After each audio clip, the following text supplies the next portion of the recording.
नाजरीन, पाकिस्तान से डॉक्टर आमर करीम साहब हैं मेरे साथ। बहुत अच्छा प्रोग्राम कर रहे हैं हफ्साने सेहत के बारे में, और बता रहे हैं, आगाही कर रहे हैं, दे रहे हैं, परहेज़ का बता रहे हैं, इलाज का बता रहे हैं और ग़िज़ाओं का बता रहे हैं। मैं उनके पास चलता हूँ। जी, अस्सलाम वालेकुम। वालेकुम सलाम जी। डॉक्टर साहब, आजकल एक बीमारी ऐसी है कि यूरोप में भी हमने देखा है, पूरी दुनिया में है और पाकिस्तान में भी बहुत सौ को सुनने में आया है कि लोग हफ्ते में दो दो तीन तीन दफ़ा जाते हैं और अपना खून जाके चेंज करवाते हैं, या खून में वो कुछ चीज़ होती है उसको तब्दील करवाते हैं। यूरोप में तो सहूलियात हैं बड़ी। डायलिसिस से ये होता है, खून में से यूरिया जो है ना वो निकाल रहे होते हैं फाजिल चीजें। हाँ जी, तो ये क्या चीज़ है, इस बारे में थोड़ी सी आगाही दीजिएगा, और क्यों होती है और इसका इलाज क्या है, ये आज का हम प्रोग्राम करेंगे। पहले तो मैं बता देता हूँ कि इसकी वजूहात क्या होती हैं बीमारी ये बनने की। जी। इंसान जो है ये जब पानी का इस्तेमाल कम कर देता है, पानी पीना कम कर देता है कि पेशाब ज्यादा आ रहा है, जी। तो खून की सफाई जो है ये कुदरत ने सिर्फ दो तरीकों से रखी हुई है। एक ज्यादा पसीना आना और दूसरा ज्यादा पेशाब आना। खून की सफाई इन दो तरीकों से होती है। हम्म। तो जब इंसान पेशाब से उकताना शुरू हो जाता है कि मुझे जो है ना दिन में 8 बार 10 बार पेशाब आ रहा है, और नेचुरली भी जो है 24 घंटे में 8 से 10 बार पेशाब आना चाहिए, और एक टाइम के पेशाब की क्वांटिटी जो है 350 ml से लेके 450 ml तक होनी चाहिए। हम्म। लेकिन लोग इससे परेशान हो जाते हैं, वो कहते हैं कि हमें बस 2-3 दफा आए और हमारी जान छूटे, पेशाब ज्यादा ना आए, उसके लिए पानी कम पीना शुरू कर देते जी। हैं, जिसकी वजह से ब्लड के अंदर फासिद चीजें जमा होनी शुरू हो जाती हैं, जी। और वो फिर आहिस्ता आहिस्ता जो है जो कमजोर हिस्से होते हैं वहां पे स्टोर होती हैं। जी। सबसे पहले तो उसको चेहरों में, आंखों के नीचे या माथे में, या सुबह जब उठेगा तो गालों में सूजन नजर आएगी, हम्म। और जब वो ज्यादा देर बैठेगा चलेगा तो पैरों में सूजन उसको महसूस होगी। जी। उसके बाद आहिस्ता आहिस्ता जब ये कॉम्प्लिकेशन बढ़ती चली जाएगी तो उसके जोड़ों में, बड़े जोड़ों में, घुटनों में पहले आएगी, फिर कोहनियों में आएगी, फिर आहिस्ता आहिस्ता छोटे जोड़ों में फैलना शुरू हो जाती है। और ये सारी की सारी बीमारी होती है पानी ना पीने के नतीजे में, लिक्विड ना पीने के नतीजे में, रसदार फल का इस्तेमाल ना करने के नतीजे में, जिनमें पानी की मिकदार ज्यादा होती है। और 24 घंटे में इंसान को जो है तकरीबन 5 से 7 लीटर अच्छा। लिक्विड जो है किसी भी शक्ल में पीना चाहिए। अच्छा।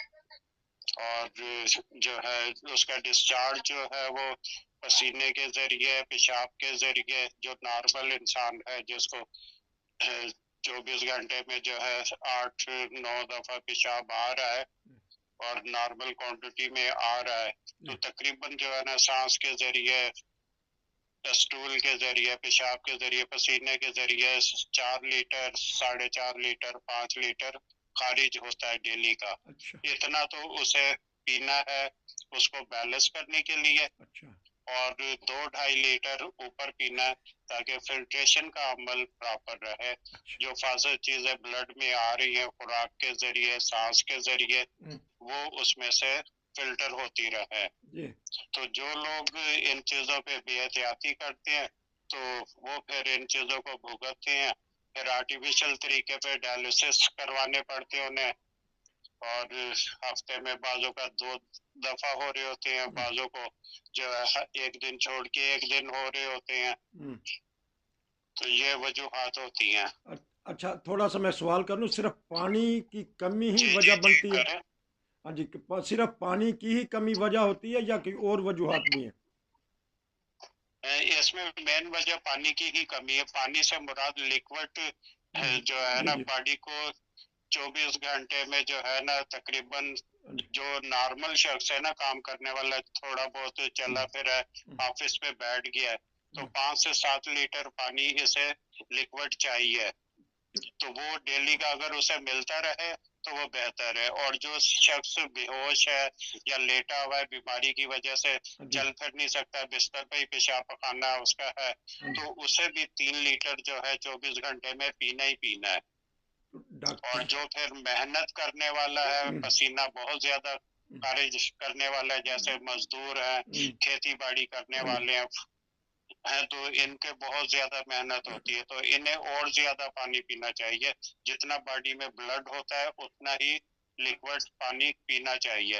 अब पानी से मुराद ये नहीं है कि सिर्फ पानी ही पीना है, उसमें कच्ची लस्सी भी हो सकती है, फल फ्रूटों के जूस भी हो सकते हैं, फिर पानी वाले फल हो सकते हैं जैसे सर्दा गर्मा, तरबूज, कीनू, अंगूर, जो भी है, इन सब का इस्तेमाल करके वो लिक्विड जो है वो बॉडी में 5 से 7 लीटर डेली का दाखिल होना चाहिए। लेकिन करेगा कौन, ये करेगा कौन? मुझे तो अब खुद शर्मिंदगी हो रही है, हैरानगी होती है। तो फिर इसलिए गुर्दों की बीमारियों में, जोड़ों की बीमारियों में मुब्तला हो रहे हैं, और जो है इन चीजों को भुगत रहे हैं, डायलिसिस पे जा रहे हैं। गुर्दे उनके कमजोर हो रहे हैं, ब्लड प्रेशर उनका हाई लो होता है।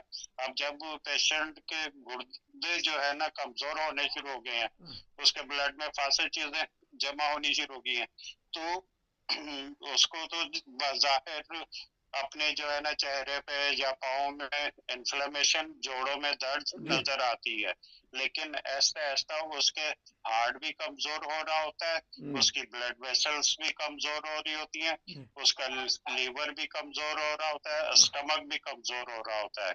इसलिए कि फासिल चीजें हर चीज को जो है डैमेज कर रही हैं, और इसके साथ साथ उसके लंग्स भी जो है कमजोर हो रहे होते हैं, उसको सांस की प्रॉब्लम भी साथ शुरू हो जाती है। तो ये तो बड़ी दिल गुर्दे की बात कर दी है। यूरोप में रहने वाले पानी या मोल मिलता है, तो इसका मतलब वो $3-4 जो है वो पानी और खुराक पे ही, लिक्विड खुराक पे ही खर्च कर देंगे।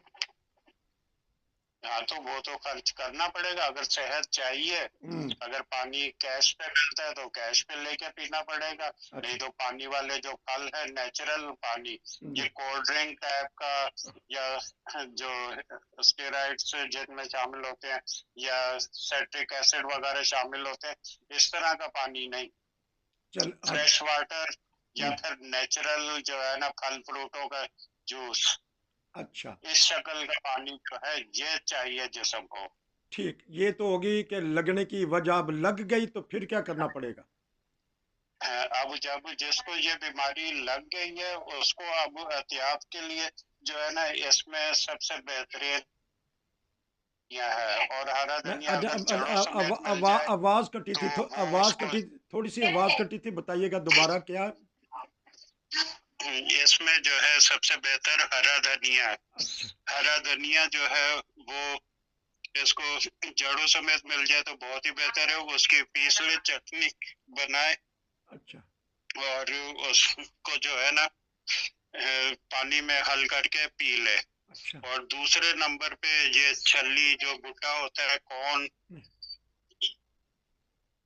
इस्तेमाल करे, खाए, इसके बाल जो हैं वो खाए, इसके दाने जो हैं वो बॉईल करके खा ले या आग में सेक के खा ले, और इसके जो ऊपर के छिलके होते हैं ना, पत्ते बालों के ऊपर लगे हुए होते हैं, गुलाब जो इसका होता है, उसको भी चबा के उनका रस भी चूस ले, तो ये इन गुर्दों के लिए बेहतरीन है।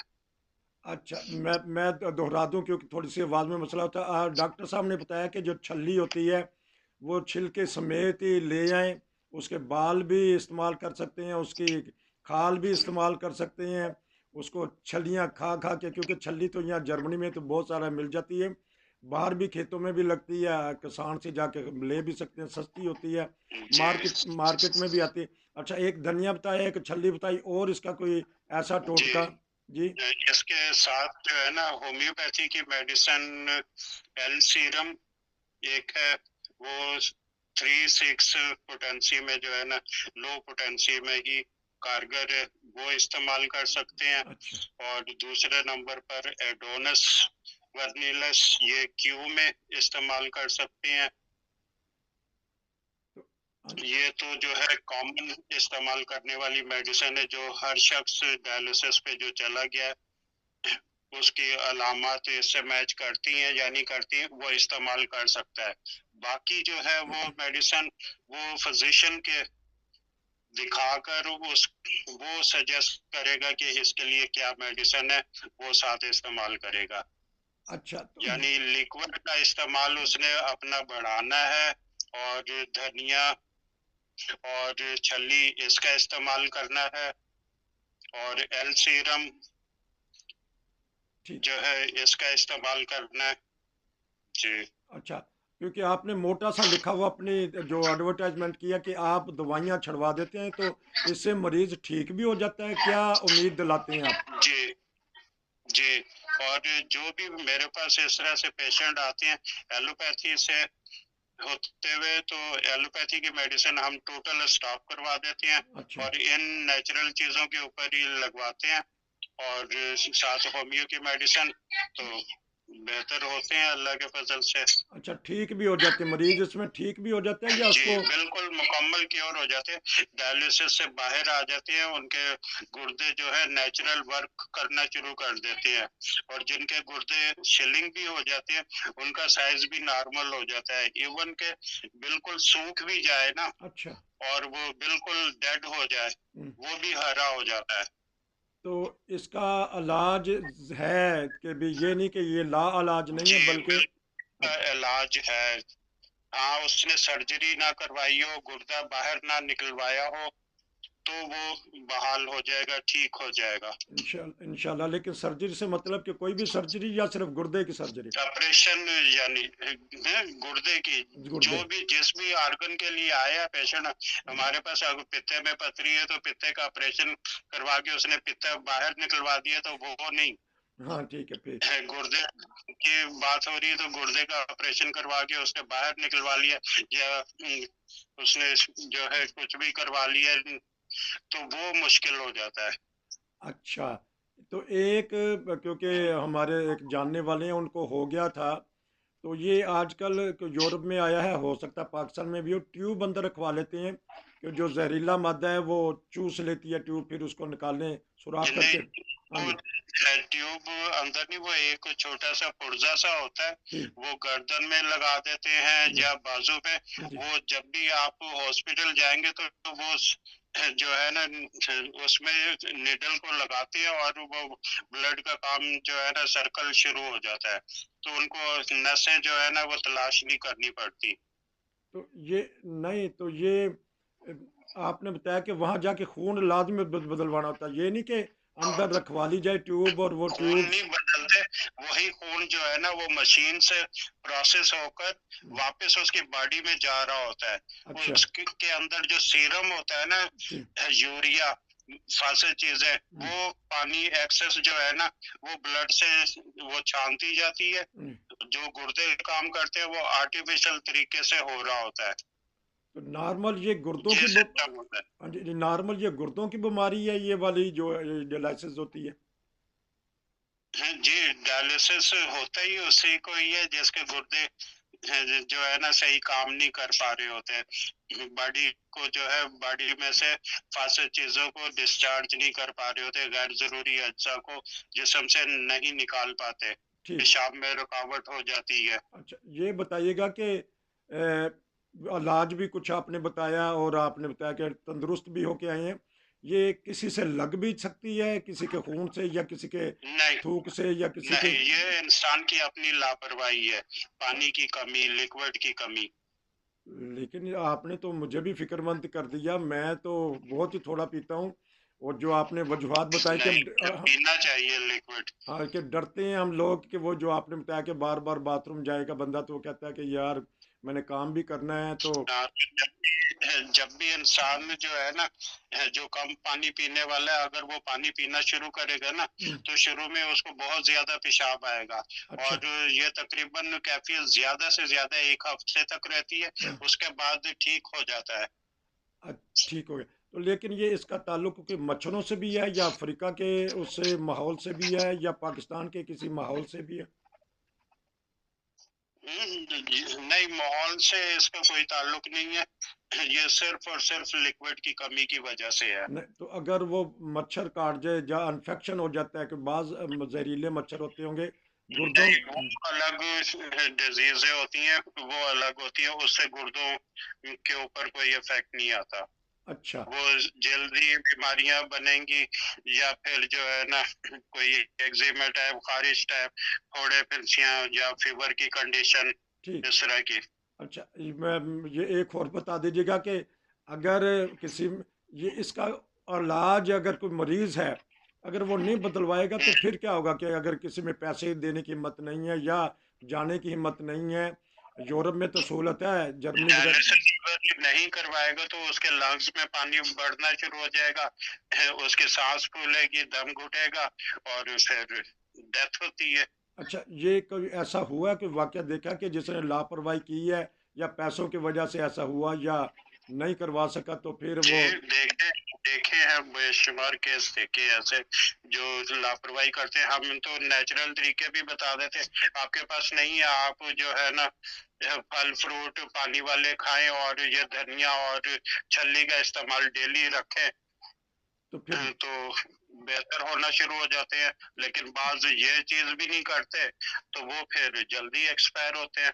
अच्छा उनको अगर नहीं कोई जा सकता तो खुदा न खास्ता या सहूलियात नहीं है या कोई ऐसा कोई हादसे आ गए हैं या कोई जंग आ गई हो तो फिर उनको घर हाँ, में तो हरा धनिया और छली के दाने और उसके बाल, कम से कम यही खाता रहे, तो वो लाइफ उसकी जो है सेफ हो जाएगी। अच्छा बाल जो है अगर जरा उबाल के खाने हैं या बाल कच्चे ही खा जो। कच्चे ही खाने होते हैं। अच्छा तो ये तो उसकी जो मूछें हम्म। मूछें मूछें निकली होती हैं छल्ली के बाल और छिलका भी कुरला कर ले और छल। अच्छा अब छल्ली के जो दाने हैं वो यहाँ तो अक्सर मिलते रहते हैं वो भुजे हुए दाने जिसको कहते हैं वो भी खाने में फ़ायदेमंद होते हैं। जी जी। अच्छा वो भी आपने एक इलाज बता दिया नाजरीन क्योंकि हम चाहते हैं कि एक बीमारी अगर पूछी जाए तो फिर उसकी तफसील पूछी जाए। डॉक्टर साहब ने बड़ी अच्छी तरह खोल के बता दिया कि ये बीमारी क्यों लगती है और इसके क्या नुकसान हैं। फिर फोत भी बंदा जल्दी हो जाता है। तो डॉक्टर साहब आपका बहुत शुक्रिया। तो कुछ कहना चाहते हैं तो इस बारे के बीमारी के बारे में बता दीजिएगा फिर प्रोग्राम अगला करेंगे इंशाल्लाह। नहीं, बस जो चीजें बता दी है इसके ऊपर अमल करें तो बेहतरी होगी। बहुत शुक्रिया डॉक्टर साहब आपका कि आप मुझे टाइम दे देते हैं।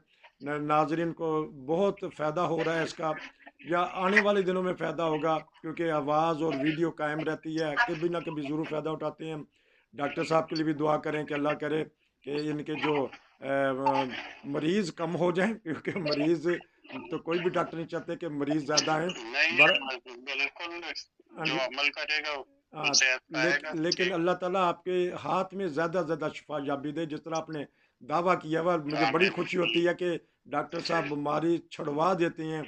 तो यकीनन आप जब जाएं पाकिस्तान या यहाँ से इनसे रब्ता करें इंशाल्लाह नेक्स्ट टाइम नाज़रीन कोई भी अगर बीमारी का पूछना चाहते हैं तो डॉक्टर साहब को आपको बता देंगे। नसीर को इजाज़त दीजिए। अस्सलाम वालेकुम डॉक्टर साहब आपका बहुत शुक्रिया। वालेकुम सलाम।